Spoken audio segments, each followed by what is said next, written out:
Hey, hello, everyone. Welcome to the Hardcore Metal Detecting Radio Show. I'm Derek Asklar. Mr. Craig Talley's on the line, too. We'll be hosting the show tonight. And just want to welcome everybody over here. You can get to us at the chat line over there at Spreaker.com. Just go to Hardcore Metal Detecting, and you can click on the comment part of it there, and you can jump in on the comment section on here. If you'd like to call in, our phone number is 352-504-4170. Questions and comments and that kind of thing, feel free to call in. But Craig, before we get started too far into this, I didn't know if you'd been out doing any hunting in the last couple of days. I know you had some weird weather there for a little while. I didn't know if you'd been finding anything. We had torrential rainstorms and then we get the sun come out today and then have another one. It was just like that all day long. Yeah, we're not getting any rain at all. But the weather's been, nice and warm lately. And I've been hunting around this one bush a bunch with the Bliss tool, and I've gotten I don't know, 2 or 3 buffalo nickels and I think 2 war nickels. Right. And so I went. I used the Deus a couple times last week. Well, a couple days ago, actually. And I had one day where I didn't find anything. And then I went back 2 days ago, and I got this signal, and there's like a horseshoe on the Deus, and if it goes to the left, it's iron. If it goes to the right, it's usually non-ferrous. So I got this signal in it, and it was given a high pitch, but it wasn't consistent, and it was scratchy, and the horseshoe kept going way down into the iron, and then bouncing back over to the other side. And so I thought, I'll just take a chance on this one, And it was a Washington quarter, silver Washington quarter, I think 1943, about 1.5 inches down on edge, with a big. It wasn't a nail; it was a big piece of iron wire right over top of it. There's even on the date, there's even iron rust still on it, so I couldn't really get off. Right. But that was weird. That's just there's just so much stuff, and I got a couple pull tabs even. I basically dig anything that comes back, especially with the Bliss. Oh yeah, especially that place. There's so much stuff in there. But one thing I was thinking, also that the Deus has the 9-inch coil, and I went back. I think it was the day before yesterday, with the V6 with the 7x9-inch coil, and in the same area I got 2 dimes, but they were clad, but they were like 6 inches deep, and they were bunch of nails all around them. Right. Same thing. It's just amazing. I bet you I pulled maybe a couple hundred nails out of that yard at least in that one little section. Yeah, it's like, obviously they had stuff there before it, too. It fell over, rotted up.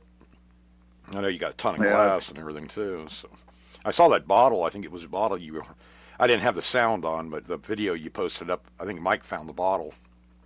It's like a medicine bottle or something. 60, he's up over 60-some bottles now. So, yeah, he's tearing it up. Yeah. But I've been doing a lot of yard work and stuff too, but it's kind of the part of the year where everything's just busting out green. It's just been. Well, it's been. We crazy. had a couple little warm spells where everything would start to come out, and then it would be like come back to freezing. And finally, now it's not going to be, getting that cold. Not going to be going back into the 40s anymore. Yeah. Down here we got. Well, I just took my wife in. We thought she had I almost thought I had to take her to the hospital last night because of a upper respiratory infection, I thought, or something like that. She was having a lot of, couldn't breathe deep or anything like that. So I took her into the doctor today, and they said, "Oh, your lungs are clear."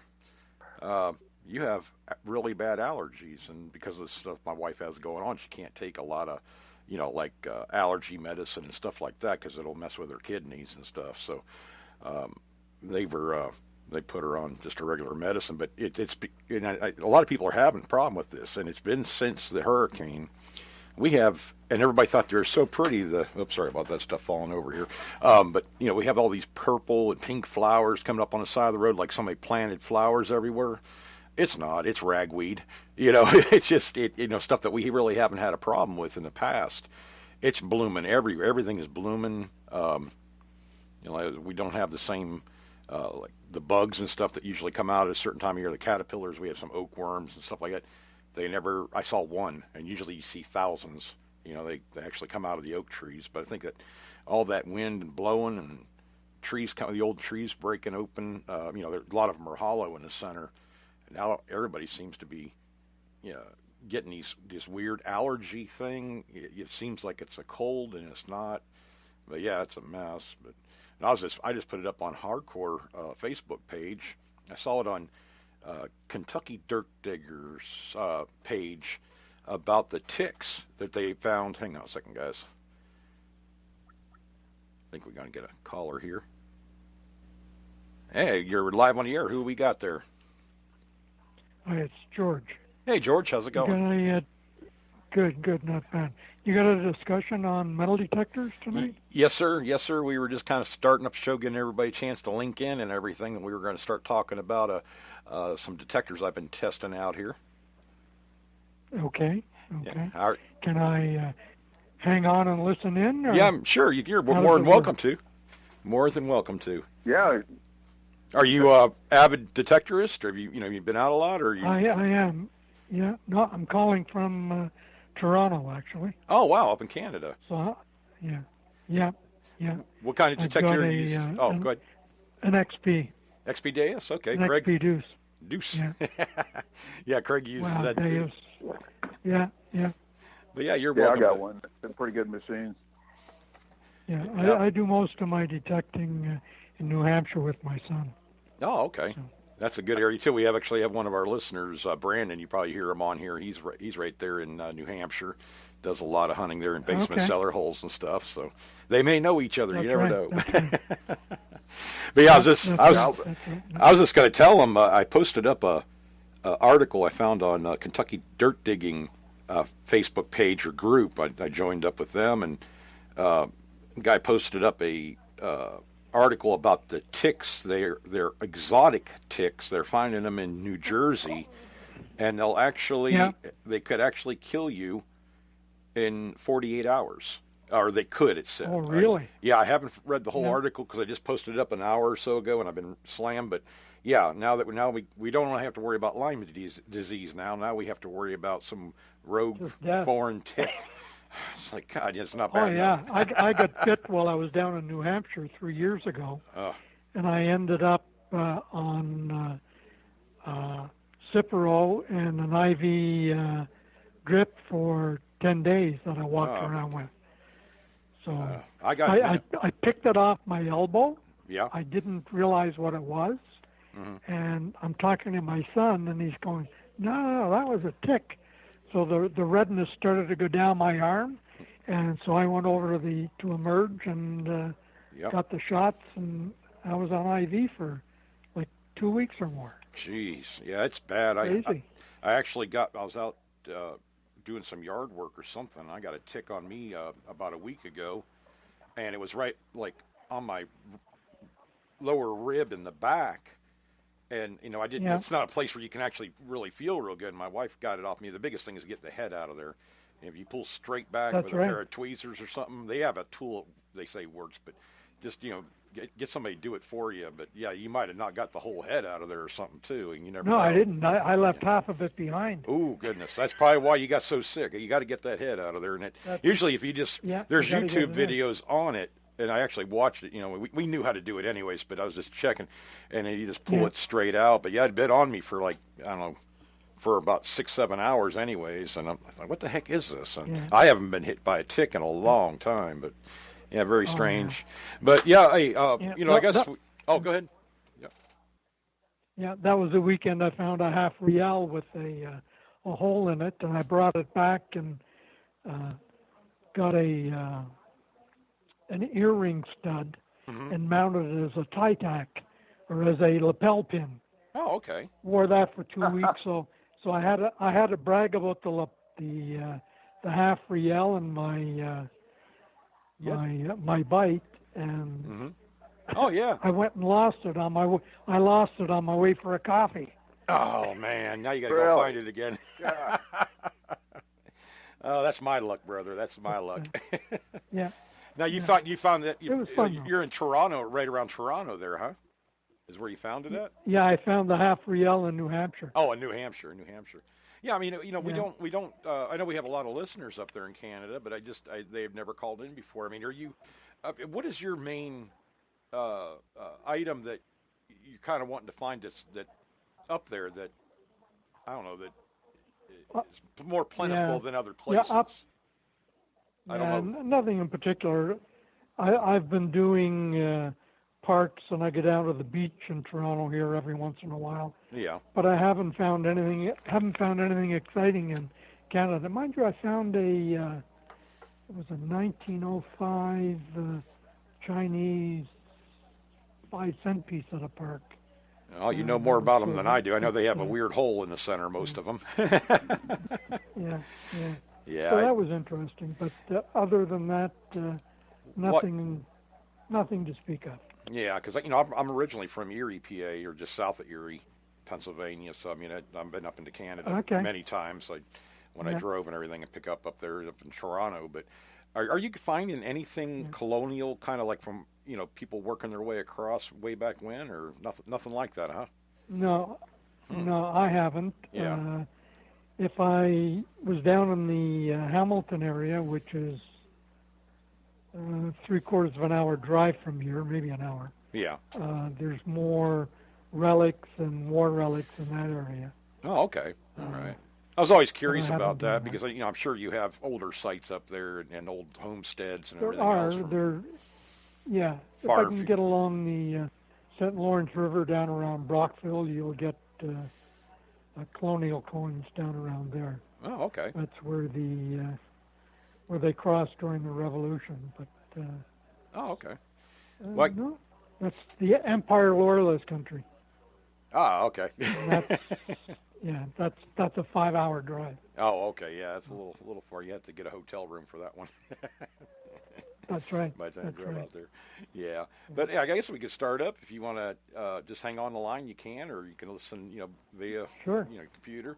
But yeah, I've been over the past 3 weeks. I've been working with a detector, and I talked to the gentleman that I'm doing this for. He liked the detector. It's Evan up there at Sirius Detecting, and he asked me to take a good look at him. He saw something in him, and he was right.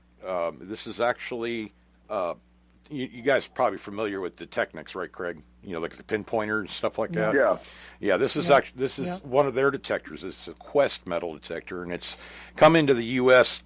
Not too long ago. It's been rather like in the last few months, but it's been in the U.K. for a while. And Evan wanted me to take a look at it, so I started off. He sent me the Quest 20 and the Quest 40 and the Quest Pro, and right off the bat, I noticed I really like the detector shafts on this thing. You can adjust them out. They have like a quick cam locks. You flip them down, pull out the shaft where you want it to, and you can lock them back in place. This thing slides together to like 26.5 inches long when it's folded up, but you can extend it out to 56.5 inches. It's like for a man 6'4", but you can shorten this thing up for a kid too. But you can slide the handle back from the mid shaft all the way back to the arm cuff. I'm sorry, from the upper shaft all the way back to the arm cuff, so you can actually fit this detector in a younger person's hands or whatever. This thing none of these detectors, I don't think any of them weigh over 3 pounds. They're close, but not, depending on, I think the Quest 20 is about, 3.9 pounds or 3.62 pounds, something like that. But they're very light. But that's the low end detector, or whatever you want to call it, the level detector, and it's kind of like a startup detector. But with the first, one of the things when I got this thing out there and started using it was that, number one, it has an incredibly fast recovery delay speed for the level it's at. And it's almost as fast as like a Deus, a Bliss tool, whatever. I don't really try to compare any detectors, but just try and give you an idea how how fast a Deus is. This thing's pretty doggone fast for an entry level detector. It's 3 tones. It runs at 9 kilohertz. That's the only frequency it has, but it actually has search modes on it. So I put this thing through my test, and I spent about 2 hours with it. It's not a lot of time, but in just that 2 hours, this thing was really easy to ground balance. You can actually manual ground balance this thing also, or there's a way to do it. Multiple frequencies. It has it's a 9 by 5, 9.5 by 5.5 inch Raptor coil. It's essentially a turbo D coil. Extremely sensitive. I was hitting 8-inch dimes with it, and they're not coming through perfectly. But what really floored me was the ability of it to pinpoint the depth within an inch. That impressed me enough. And we're talking like if it's 7-inch dime, it's going to read 6.5, between 6 and 7 every time. But the ID, it's IDing within. It's jumping. Let's see, a dime is 82 or 83, if I remember right. It's reading up between 79 and 84, repeatable, on a 7 and 8-inch dime, which is really good for most machines, because once you get past that 8-inch mark, they start getting really funny and jumping around. Maybe you wouldn't get a total signal on it all the time. But that's what I was doing with it. I did that test. I did a recovery delay test with it. I actually hunted around my yard with it. It was comfortable. It was lightweight. But I thought, this thing, for the price it's under $300, but it's acting like a $450 machine because of the performance of it, really. It shocked me, because I was really, not really looking forward to using that machine, because I'm like, okay, this isn't going to, it's an entry-level machine. It's going to be real easy to do this stuff, and it's probably not going to be able to get a lot of the deeper stuff. But it actually surprised me. For what you're paying for it, it's an excellent starter detector for sure. So I went ahead and looked at the Quest 40. Now this thing, again, they've stepped it up quite a bit. The only gripe, if you even want to say that, is I'd like to see it have wing nuts on the arm cuff and on the handle, so you can adjust it easier, because it has Phillips head screws in there. That was the only thing out of the whole detector I saw as far as engineering that I didn't like on it. If you want to say that, but I was going to put what I'm going to do with the Pro is I'm going to put like wing nut knobs on it on the handle, so I can adjust it if I want to. But it's primarily my machine, so it doesn't really matter. But it's nice to be able to break this thing down, because if they put that wing nut on that arm cuff, you could really break this thing down and stick it in like an overnight bag. I mean, and the handle and the control box are one piece. And I just thought all around it's not. It doesn't look like a toy. They did paint the orange. It has bright orange and black. But I kind of like that in a way, because you can see right where that detector. If you set it down and in the woods or something, you'd spot it right away just from that ridge of orange on it. But the control LCD screen and everything works great. So I went ahead and got the Quest 40, and it's essentially the same construction as far as the actual detector itself. But the Quest 40 is a 6-tone machine running at 13 kilohertz. But these machines are induction balanced. They all have, the Quest 40 too, incredible fast recovery delay. And I actually did the test with it in 2-tone, and then moved it up to 6-tone just to see the difference. And you can hear the break on every coin. I had quarters and pennies and a shotgun shell. And then I said, well, I'm going to get a piece of gold out. So I got I think it was a 0.09 gram picker, raw gold, and I had a 0.5 or 0.05 gram gold nugget. Hit both of them. Hit the 0.05 gram nugget at 3 inches or 4 inches above it. And then the Quest 40, I don't know if I used the 0.5 gram I think I used a .09 gram. Anyway, it hit it like about 4.5, 5 inches above it on a piece of gold that small. And I haven't done it with gold chain yet, but I don't see any problem with this machine hitting a gold chain. So I'll be very pleasantly surprised. But with the, as far as hitting gold chains, they're very hard for most VLFs to get, because of the small links. It's actually detecting the link. This machine doesn't seem to have a problem with it. Now, I hit a 9-inch dime with this machine, a mid-level machine, and it was repeatable enough to make me want to dig the high tweak of it, like your Deus. If you hunt in full tones, that's what I was, pretty much going for. If I hear that high pitch in there, I would, investigate more, put it that way. And it would definitely, but it was picking up the depth of it because I pinpointed the target, and it picked up right at 9 inches, 9 to 10 inches, and it was giving me a reasonably solid VDI number within about 4 points on the VDI scale. So yeah, I'm not used to seeing machines at those levels have that kind of accuracy. Now this Quest 40 also has assault mode, and I'm going to be testing that out this weekend, this Sunday. Mom wanted to go metal detecting for her Mother's Day, so I'm going to take her out to the beach, and we're going to bring both the detectors out there and make sure that they work. Now, my mom's gotten hooked now, I think is what it is. I take her to hunts and stuff like that. She likes digging up stuff, but she saw this thing. She wants to try it, so we're going to get it in her hands. But I'm going to do a few tests down there at the beach in the wet sand, and I don't see any problem. Everything they've told me about this machine, what I've read about it, and this is a detector that I was watching a lot of the foreign like UK and stuff. They were doing some, I guess you'd call it reviews of the detector, and I couldn't understand what they were saying, but I was watching what it was doing. This detector actually has nuance to it, and it's a digital, but you know how older analog machines, you can hear the nuances in the tone. This machine seems to be doing the same thing that what I'm used to from the Bliss tool.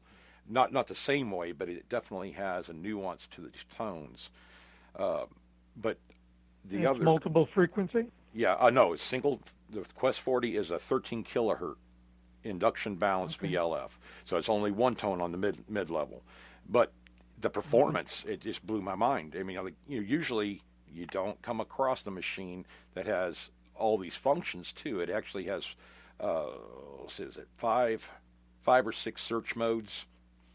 It's a coin, a jewelry, wet sand, an all metal. And then it has two that you can program yourself. That's another thing. You can actually program two of the, I call them presets, your personal presets into there. So you have that ability. You can change from one tone to 6 tones. It has a mineralized soil.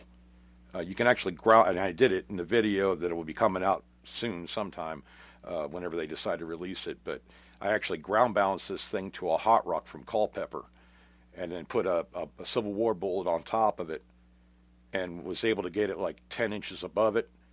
But then I took the Civil War bullet and stuck it underneath the hot rock, and that's something we could do with the Bliss tool.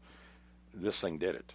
It got it. It wasn't constant repeatable, but it was it was right there. You knew something was there because it was giving you a high tone. I think the first time I did it was an iron tone, but still, getting through a hot rock is not something a lot of detectors can do. So.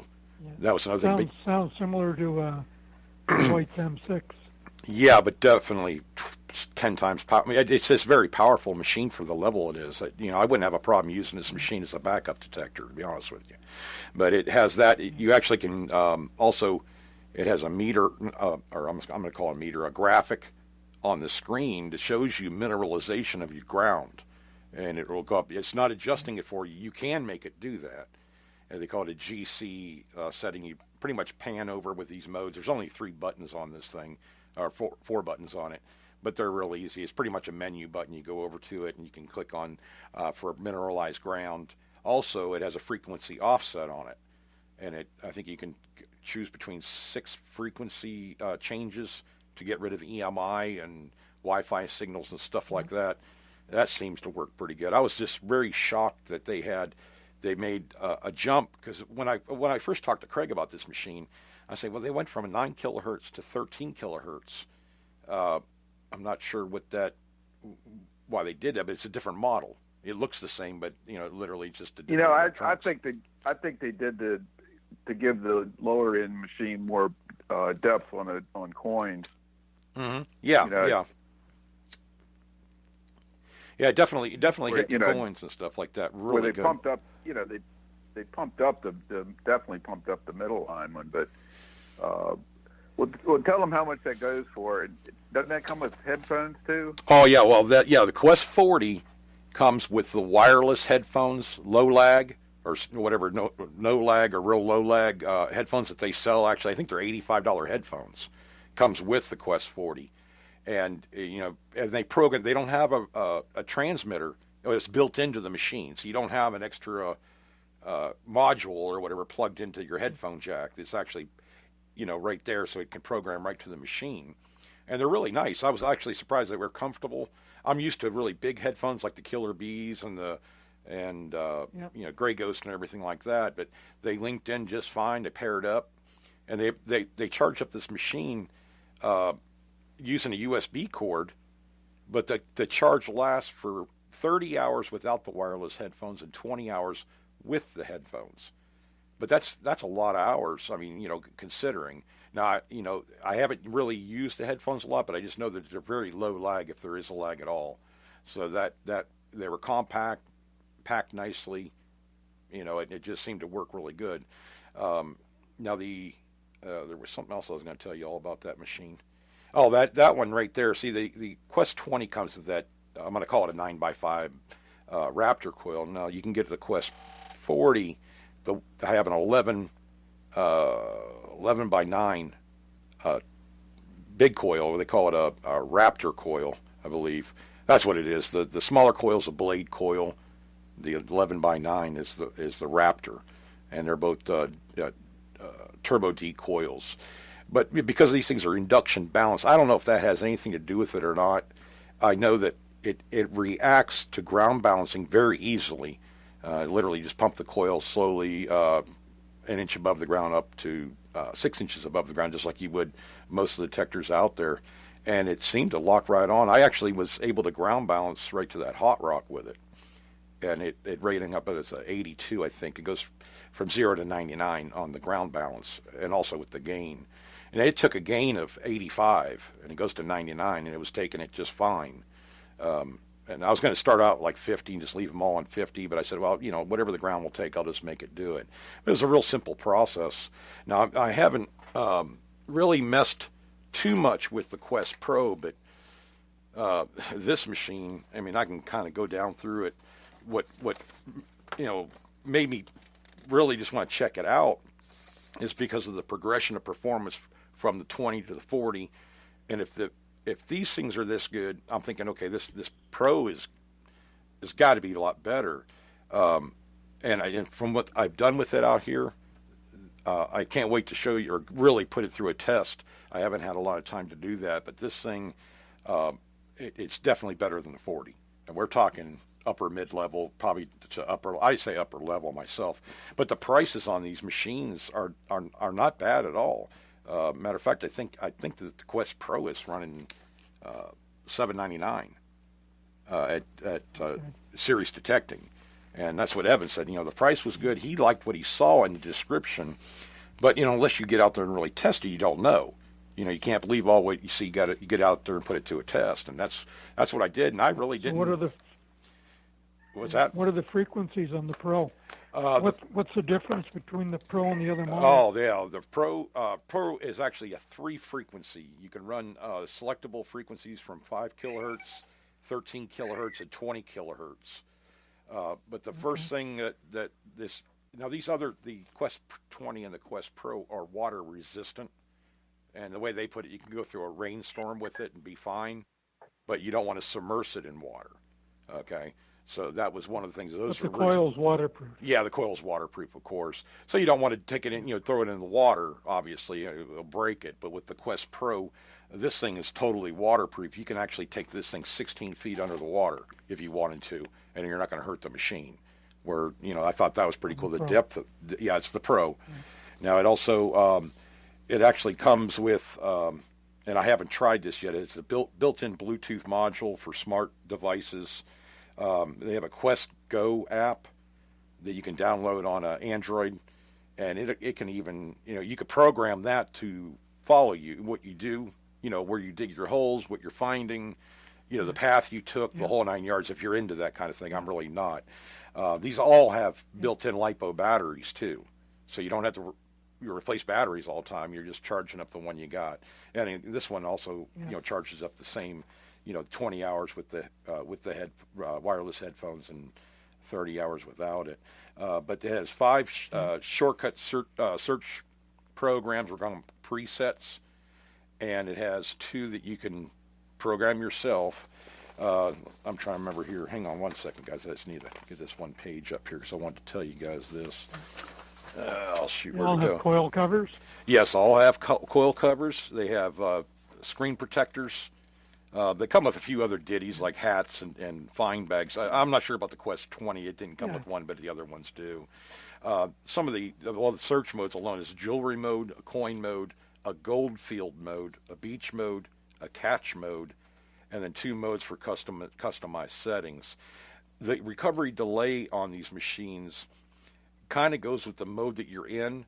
Now, I'm sure they give you a selection for the 2 customized settings, but for example, coin mode is going to be a moderate recovery or medium recovery delay speed, where jewelry is going to be a high recovery delay.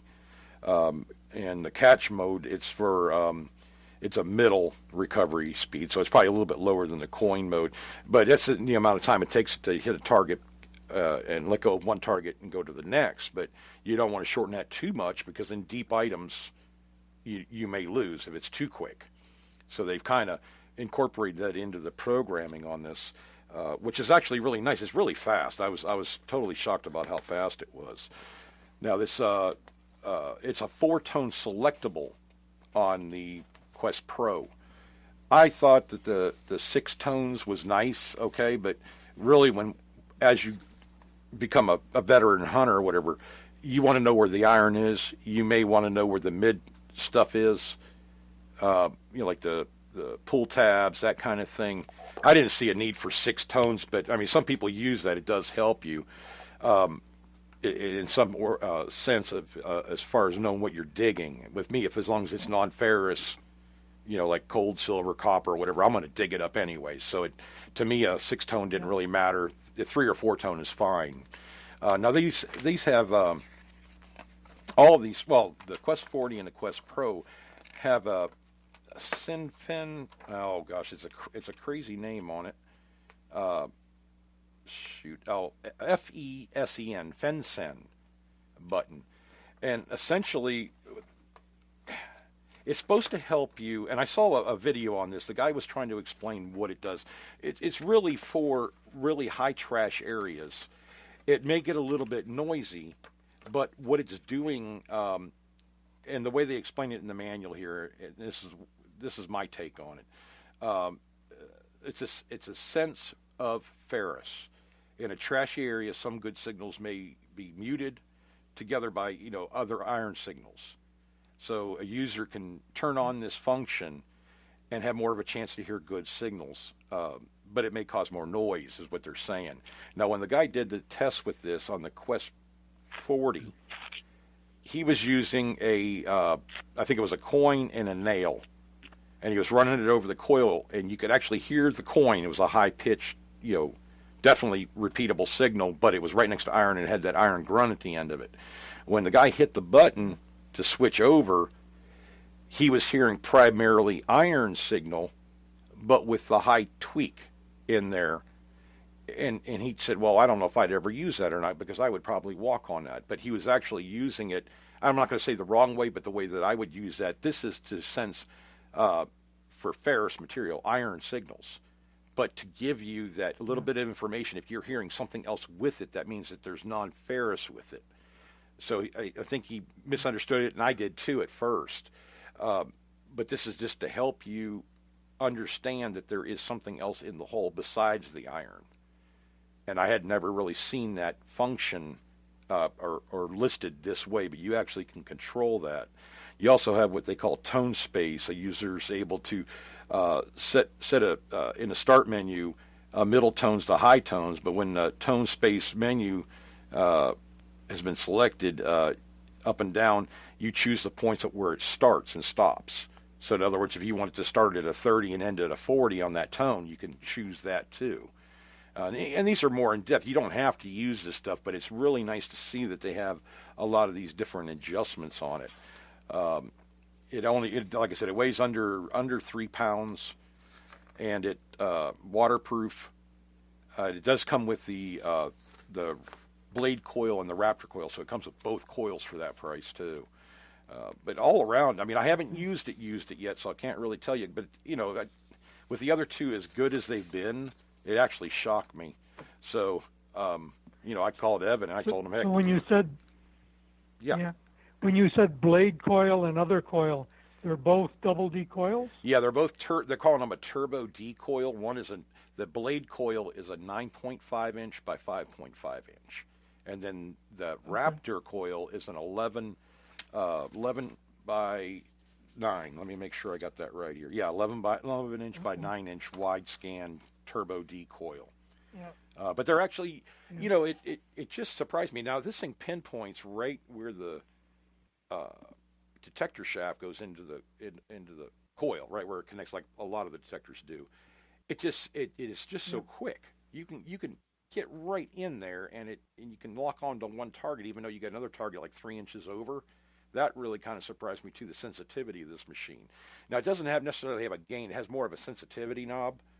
And like I said, I was running, I think on the 40, I was running up to 80, 82 or 85, and it wasn't falsing. It never did false really at all. And I was right next to a water pump and stuff. I figured it would have given me some kind of chatter, but it was very limited at that. So I did the. I want to put this Pro through it because I just got a feeling this Pro is going to nail it. If I'm getting a 9-inch dime with the 40, I mean, where am I going to be at with the Pro? You know what I mean? With a multiple free, because there's a lot of a chance for you to really tweak this machine up. And this is after a couple hours of use. I mean, I really didn't have a time to really look into this thing a little bit more and really work with the settings at all, because I'm sure I was off. I mean, it's just like any new detector. You're going to have something set up wrong, once in a while. I did it with the ground balancing feature on there, where you can actually lock in at where you want it, so it gives you the ability to use a ferrite ground balance or an iron ore ground balance. I don't know if that's what they intended it or not, but these are what I found that, I put it through, whatever I could at the time, and everything I put it through, it seemed to do fine. So, the Quest Pro, I don't see a problem with. I'm going to be taking this one out to the beach on Sunday also, and I definitely want to get this thing into the real salt water and put some gold chains down and actually bury the gold chain too. And there was a video with, when you're dealing with wet salt sand, it's not something a lot of you guys deal with, but it is a harsh condition for most VLF detectors. They have a hard time getting any depth or anything. So, I figure if I can hit a 6 or 7 inch dime in that wet salt sand, I feel happy. And I'm thinking it's going to do better than that.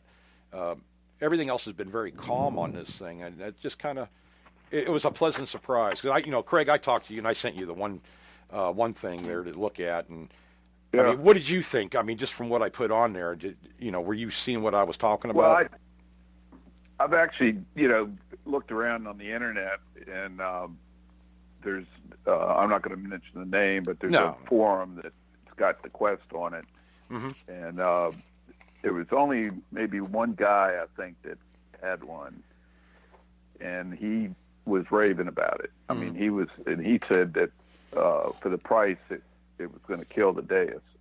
That's just what he was saying, but who knows? Yeah, well, I haven't used the Deus yet, or the Pro yet, but I'm telling you, Craig, this 40, you saw what the 20 did. But anyway, so that was cool. One of the funny threads on there is, it's a Chinese machine, it's made in China, and some people were saying, "Oh, it's Chinese junk." No. And then there was two guys that said they were engineers, and they said that China has more engineers than the United States. Right. And they make all the products now. They make all the chips. They make, they put together all these, electronics. Yeah. It's like the iPhone. Everything's made overseas, and you can't make it over here. Even a lot of American companies are having their stuff made overseas. Oh yeah. I know all the mine labs are made in Malaysia, the last I heard, or it's either Malaysia, Taiwan, or China. That's become a non-issue, really, too. Yeah, and so there was two people saying, this is ridiculous. It doesn't matter anymore. Nope. This machine would be double the price if it was made in the United States, if not more. I like that they kept it affordable. That was a nice thing. Yeah, it looked like the Pro had a lot of cool accessories with it too. Yeah, didn't it have three coils, or does it just have two? The one I has two in it. I don't know. As far as I know, they only have two coils. But believe me, you're not gonna. It's like it. I don't know. That 5x9, it's a really nice shooter coil. I mean, if I'm hitting, Oh, the other thing is it's the guy was saying it's very ergonomic. He said you could put it in a suitcase. You can actually travel with this thing, and it's not a problem. And this thing's actually with a lot of machines. Yeah, with this S-Cam system they have on there, it slides up to 26.5 inches, man. I was like, man, I would slide this thing together and put it in the cab of the truck with me, and not even worry about it. I mean, it's you can't see these quick cam. He said it's a light machine too. Yeah, and under 3 pounds. Nobody wants a heavy machine anymore. Well, ridiculous. I was thinking about even we've had a lot of people ask about, if you're just getting into the hobby, and what machine to use and this and that. But that's why I really looked at the 20, and I even Evan said, man, you really were serious about testing that machine. I said, well, yeah. I mean, I'm not going to sit there and you wanted to know, so I'm going to tell you one way or another, good or bad. I'm going to say it. And it's what he wanted, and I wouldn't have a problem putting my kids' I told hands. Derek, I said, 25, 30 years ago, that would have been a top of the line machine going for probably $600. Oh, easily, easily. That's how big the technology's jumped. And that little machine is not junk. It's actually a pretty good little machine. I think that for the price. The engineering. They even with the handle, it's almost like a pistol grip handle in a way, but you can use it left or right-handed. And I thought the arm cuff was going to be like too flexible, but when you put this on your arm, man, it conforms to your forearm. Like with the bliss tool. I don't like comparing detectors. I'm just using it as an example, more or less. But it's a stiffer piece of metal, so it doesn't really form. Your arm sits in it, but this one forms around it, so it actually holds on a lot better. But even for if you're going to put it in like a 10-year-old's hand, which my neighbor has 2 boys, I'm going to take it over there and let them play with these detectors and show them how to metal detect, because they've been wanting to learn anyways. So you can shorten these things up, but you can actually, if anything else, put a little padding in there for them, and their arm will fit totally in there, and it will strap in, and it will feel comfortable to them. That's the main thing. I see so many, and we've all seen it where kids are using these adult detectors, you might as well say, because they're top of the line detectors, and it's not as ergonomic for them. They're awkward because of the way that the arm cuff and the handles are and stuff, and to be able to adjust this thing right to their arm, it gives them the control, makes it feel more comfortable swinging the detector and stuff. And I'm gonna take it over there and say, here, this is what you do, this is how you swing it, go have fun. And I'm just gonna I'll videotape it, because I think they're gonna have a lot of fun with the machine, because it's so manageable for, a 10 or 11 or 12-year-old kid to use. But you could still use it as a backup detector. The way I look at it, I wouldn't have a problem taking that 40 out, because it just showed me I didn't expect that out of these detectors. I really didn't. I said, well, if I can hit a 5-inch dime, I'll be happy. I didn't expect to be able to hit 7 and 8 inches with a Quest 20.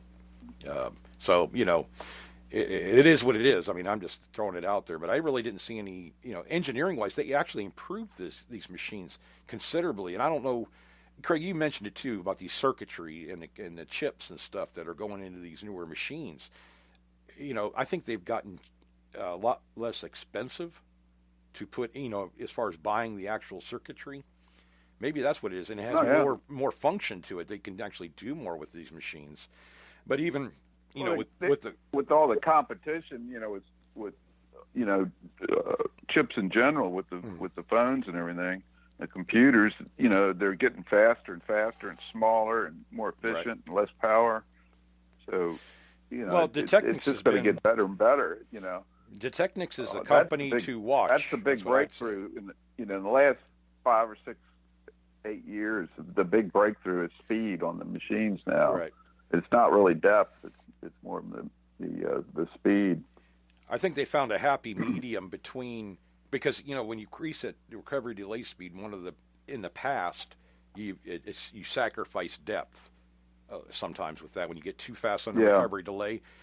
But the way they engineered this one, it's almost, I know there's a difference. I can tell a little bit of a difference in the 40. I haven't had a lot of time with it, but I'm not noticing a great big difference at all between the medium recovery delay and high recovery delay as far as depth goes, because I was able to hit those items pretty good with the 40 in coin mode.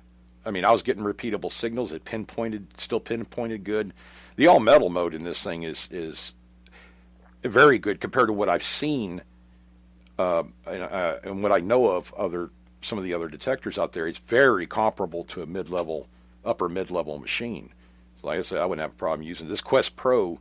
I'm telling you guys, I just got a feeling this thing's going to blow my mind, because I don't play around with tests, because when you're burying items in the ground, you have no halo effect yet. When you're dealing with like a dime 50, buried been in the ground 50 years, getting that at 9 inches, it's a problem. You're probably going to get it because it's been in there so long, and it actually, I'm going to call it tarnishes, whatever. It puts a halo around the item. When you're burying coins, it has no halo, so you're hitting straight up power or whatever, being able to hit it and get a repeatable signal on it. That's impressive for a machine to be able to do that at a mid-level price. So, I don't know what to expect out of the Pro as far as depth. I just can't see them. They've improved themselves every time, so we'll have to see that part of it. But it's definitely a machine. I'd recommend the 20 to a beginner, no problem at all, because these machines, the only different look-wise is really just the name on it, on the screen right there. I think all the shafts, as near as I can tell, are about the same.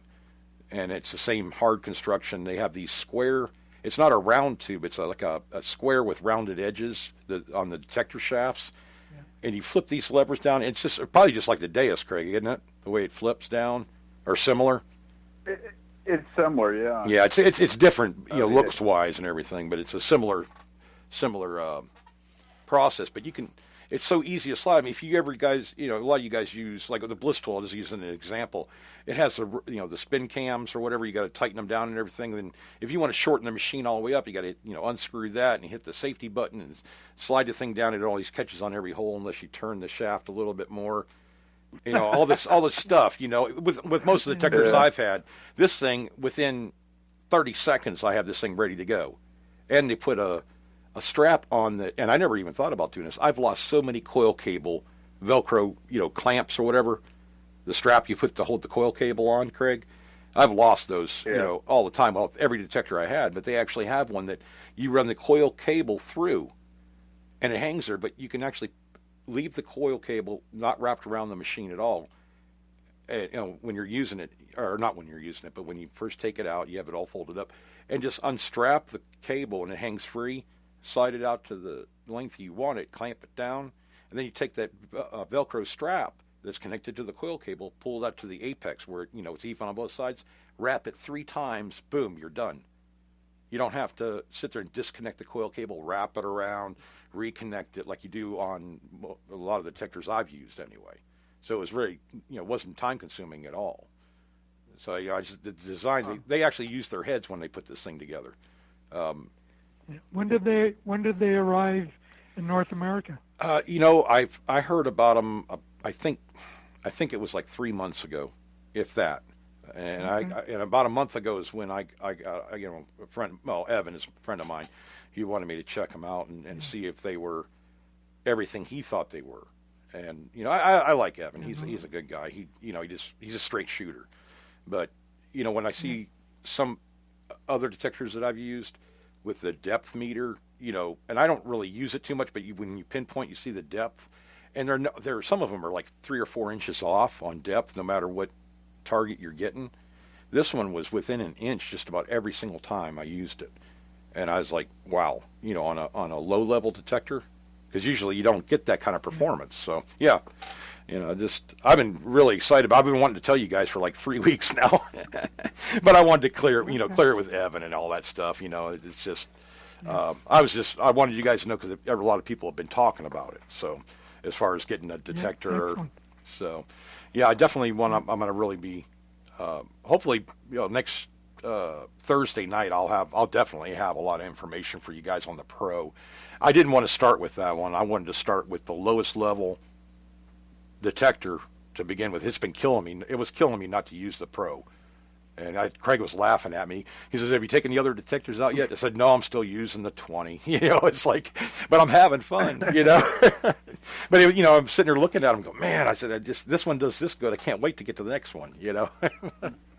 So, yeah, it's nice to look at a product that really does what they say it'll do. At least from what I can tell. So, we'll definitely play with it some more for sure. So the names I'm not familiar with, but is this going through Sirius Detecting? Well, yeah, this is you can get it at Sirius Detecting. I don't know where else you can get them from. I just know Evan has them on his website, and they list all the specifications on it and stuff.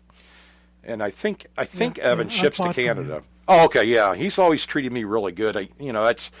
It's hard sometimes to when you're dealing with a bigger detecting store. As far as all the products, but he's always been straight up. Well, matter of fact, he was one of my dealers too, with Bliss Tool. And I've known him for years, and always treated me right, and always, straight up on his business practice, so to speak. Yeah. So, I'm like, no problem, Evan, send them. I'll do it just to see what they'll do. But very impressed. But yeah, and there's some other stuff on the Pro too. Like I said, 16-foot depth. I don't know if I'll ever use that or not, but it'd be nice to do that. But this is actually, Detectnics, you know what I'm talking about, right, sir?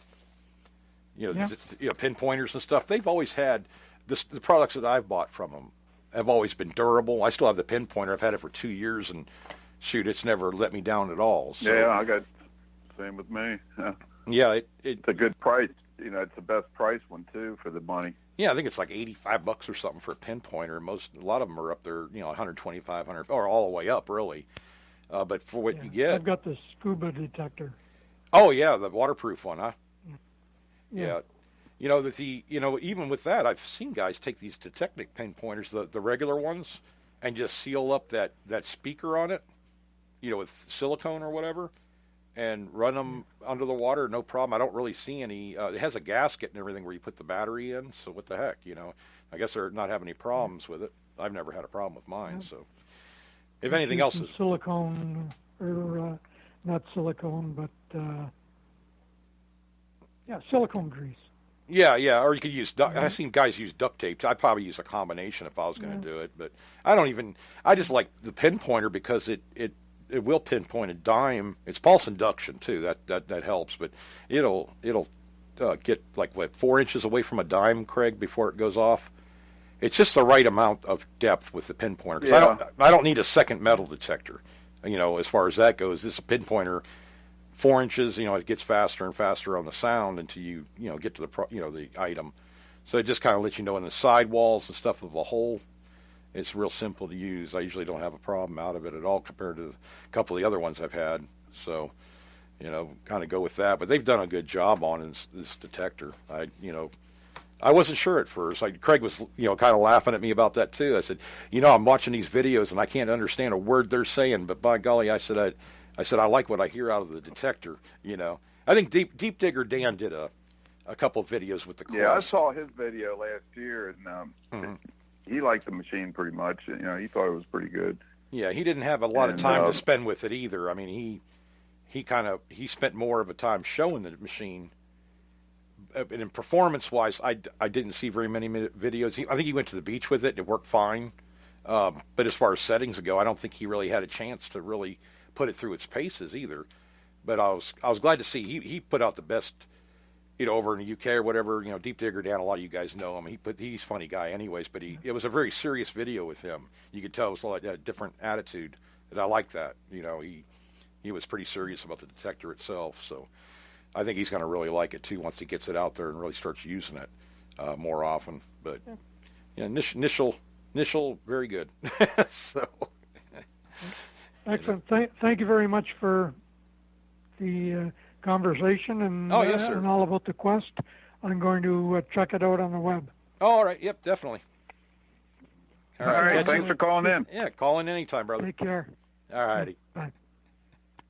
I think that was one of our first Canadian callers. That's good. Y'all feel free to call in 352-504-4170 and get you on the air. I see a lot of the guys are on chat right now, and Chris Engel and Bill Marsh and Jason. And shoot, Tim, I think is yeah, it's first time on here too. Welcome, Tim. And Bob D's on tonight. A lot of guys on chat here, so that's good. But Craig, yeah, I just, I can't wait to get this Pro out there because it's the 40, man. I tell you, I was going around my yard and it's like, man, I didn't dig one nail with this thing. I mean, it'll give you an iron grunt if you want it to or whatever, but it doesn't seem to want to lock onto iron unless you have it in a lower range. I actually lowered the discrimination level. You can adjust that too on the 40, and I think on the 20 also.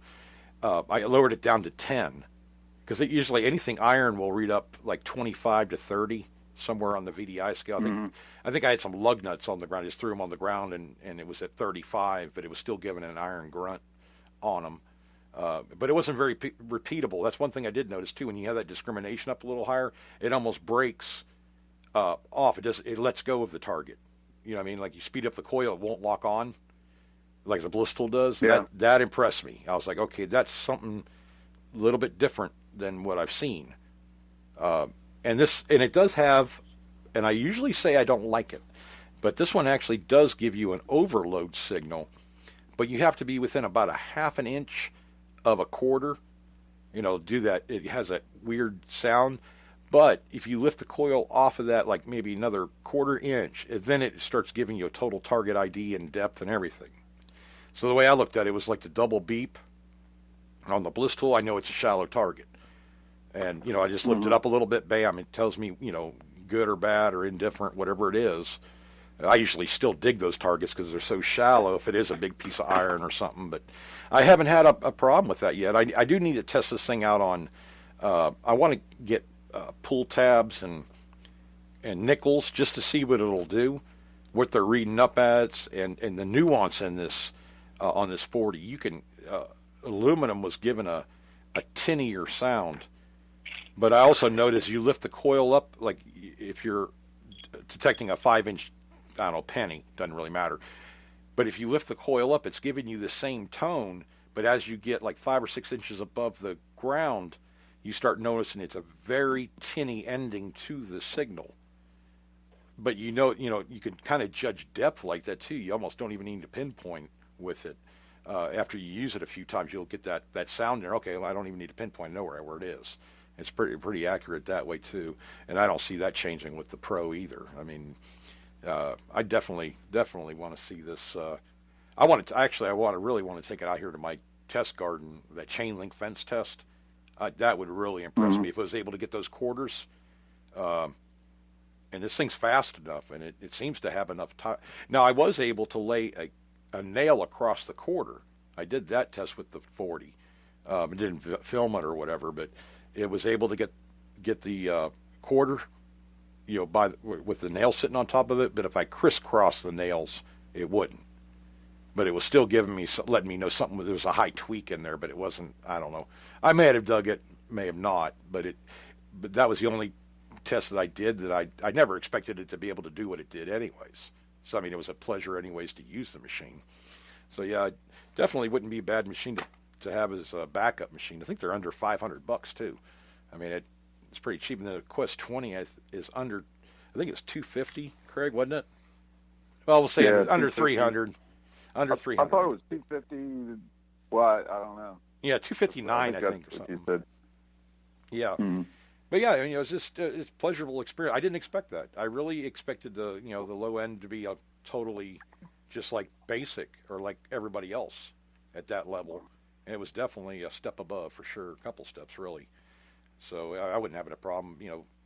it's nice to have a low end detector that can actually hit those depths. You know what I mean? Because I started out with a detector. Man, a 5-inch nickel was very hard for the machine to even give you a signal on. But that was also 17 years ago too. But Craig, I know you've had a few of those. But yeah, Craig, I'm going to ask Evan if I could send a couple of these machines up to you, let you use them in your yard just to see, because I know how infested your yard is with iron. I'd be really actually, because I didn't have any problem here. My yard's junky, not as junky as yours, but pretty junky, and a lot of weird stuff. Now that's another thing too. It picked up like aluminum foil, but it was definitely not wanting to lock onto it real good. I mean, it was a weird. It was the same tone as like a pull tab and a nickel, but it was definitely a rougher sound to the tone. It was very noticeable right off the bat. So yeah, there's definitely nuance in this machine. I really like that idea too, because when it comes down to it, a lot of us hunt by sound anyways, regardless of what kind of machine we have. So yeah, the screen's nice and everything. I don't find myself, because I've programmed myself over the last few years not to use a screen, not to have to look at it because I didn't have one. So me having to look at the screen now is not like commonplace, but for these getting used to it, I did, just so I knew what was going on there. But you definitely, with a lot of machines, you're not getting a solid repeatable signal, but it's enough for you to want to check it out. You're going by sound. You're not going by that screen, because it'll be jumping all over the place. So in that aspect, I really like the idea that the sound is a lot purer. I don't know how to put that, Craig, but I don't know. What were your impressions? You saw what I did, Craig. Did you see anything that you want to see done with it, so I can get these guys a video put out or whatever about it, or a test that you can think of? I'm doing a pretty hard test anyways, but I mean, I didn't know if you thought of. Yeah, I thought you showed what the machine could do. I mean, it doesn't have as much functionality as like the next two machines do, but right. I was very impressed for a machine that price. I mean, that I've seen well, I won't mention the machine, but there's some there's, I always say, low level about that thing that I wouldn't even consider. I mean, that machine would actually find something. Yeah, well, yeah, that's what I thought. Yeah. I like the idea of... Well, the other thing is, I mean, God, it was screaming fast. I mean, that thing was, so impressive as far as the speed. Yeah. Well, that was as fast as I could swing that coil, literally. I mean, I was swinging that thing like crazy, and it was still at the very, very end of it when it let go a little bit, and that was right at my limit on how fast I could swing back and forth. I mean, you'd never do that hunting, but it was nice to see that it could still, and I put it in two-tone. The Quest 40, I put it in two-tone, and it would just read off on the iron and the non-ferrous items, all, two signals, two tones. And it was actually breaking right at the right points all the way across. I had 7 targets on the Quest. I have 7 targets on the Quest 40. So, I just wanted to see, or 7 targets, different, like quarter, penny, nickel. I have a piece of gold in there, shotgun shell. And it, right as fast as I did it. So, but yeah, Craig's talking about the Quest 20. It's the only one I've really talked with him about up until this past weekend is when I was actually really working with the Quest 40. So yeah, definitely, I wouldn't have a problem putting that in my kids' hands or grandkids or whatever, and know that they at least have a chance to, if they use it properly, if there's something that deep, it's going to hit it. And I'm going to take this. Actually, I have a new place to take these detectors to. I just got permission, and it's an old horseshoe. They have like 6 or 7 horseshoe setups and these old concrete benches. It hasn't been used in years, but back in the 60s and 70s, it was used quite a bit.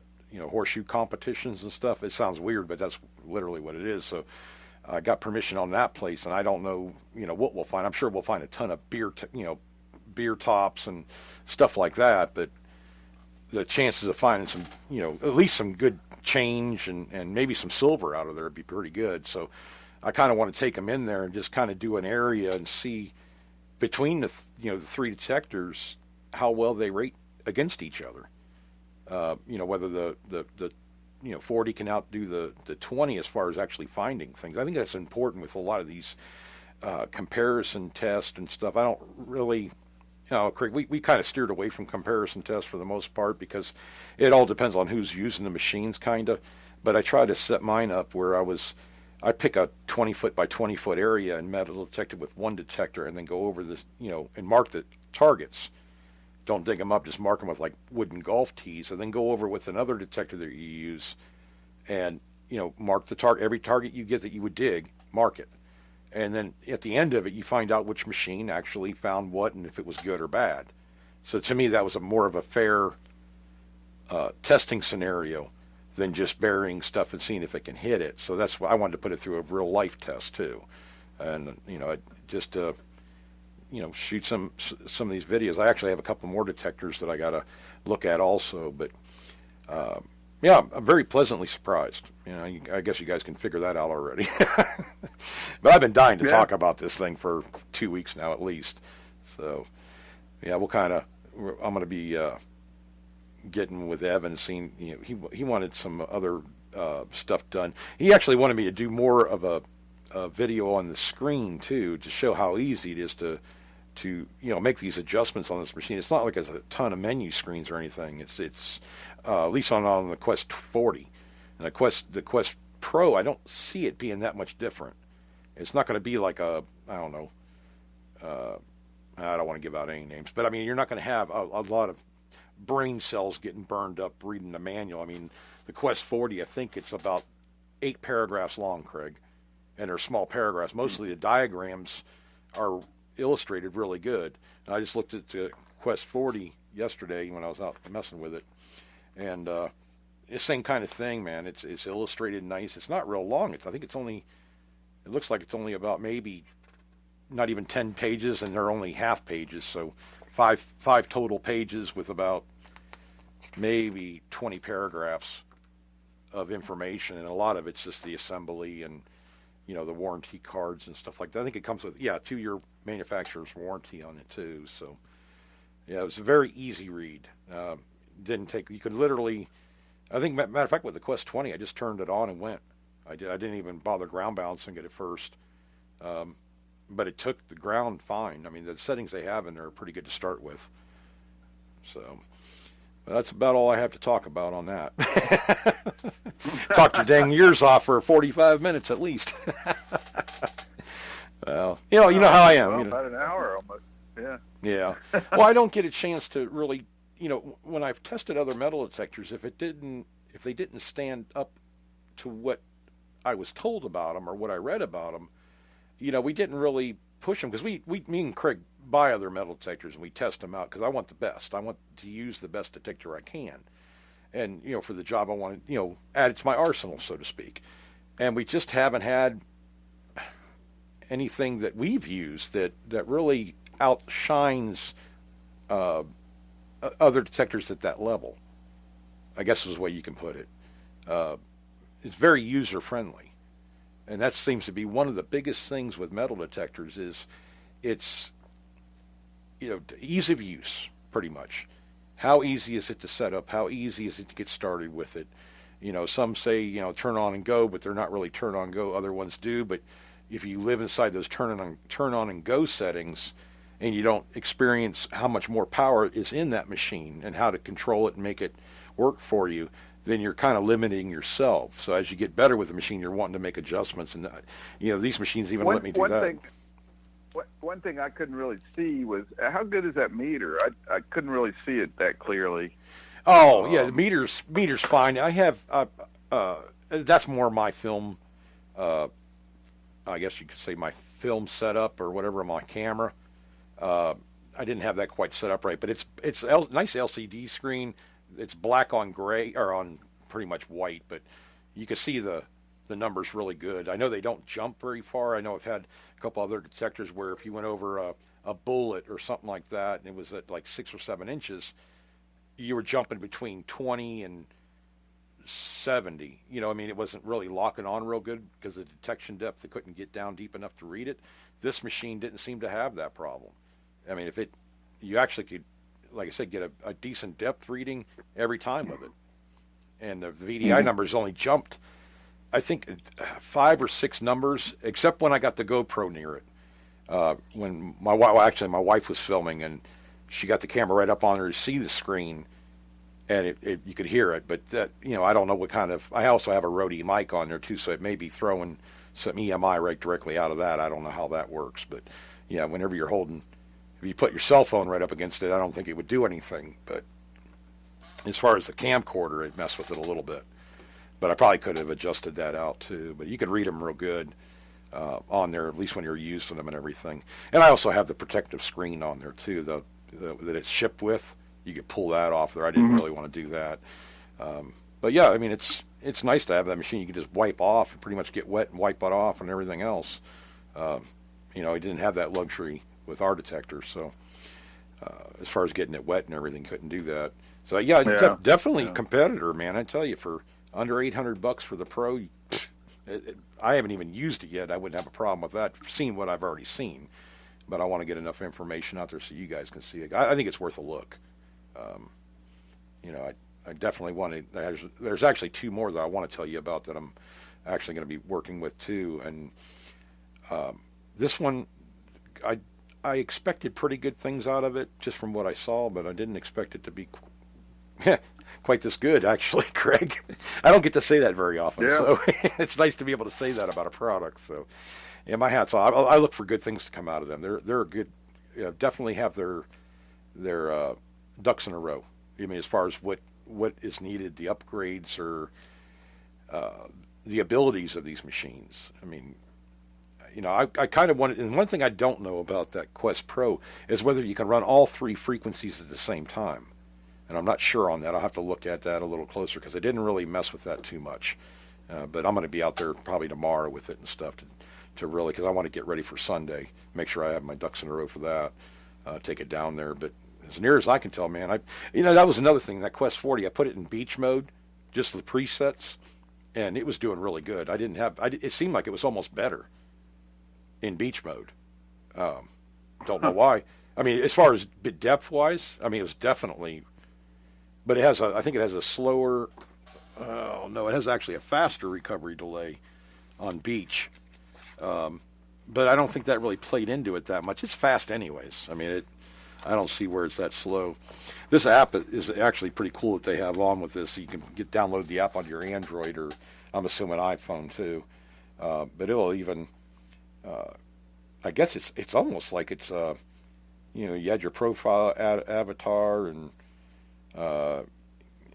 recent 2-month activity with it. If you keep track of this, some guys do, you almost keep a diary on it on the computer about where you've been and how many targets you dug and how far apart they were. You could actually, I'm thinking that you could probably, it has actually a satellite view that they show on here. And I'm thinking, and I haven't pulled it up yet, but I don't know if it'll mark exactly where you're finding, if you're doing a bigger area to see where, just to look back and say, okay, I found a lot of stuff in this area, let's try this one. Move around a little bit and show a pattern of where stuff was. I thought that was pretty neat. I've never really messed with GPS on anything, or except at the CWPPO hunt, because we had to do that for the Historical Society or whatever, so they can keep track of where everything was found and the path and everything. I do see a couple, like it does have the threshold and stuff. That's another thing. It's almost like a silent hunter, Craig. It doesn't have a buzz in your ear. On the Quest 40 and the Quest 20. Yeah, it's just, you can make it chatty if you want to, but I didn't see a big need for it. It was nice and quiet. It didn't have a hum in my ear, nothing like that.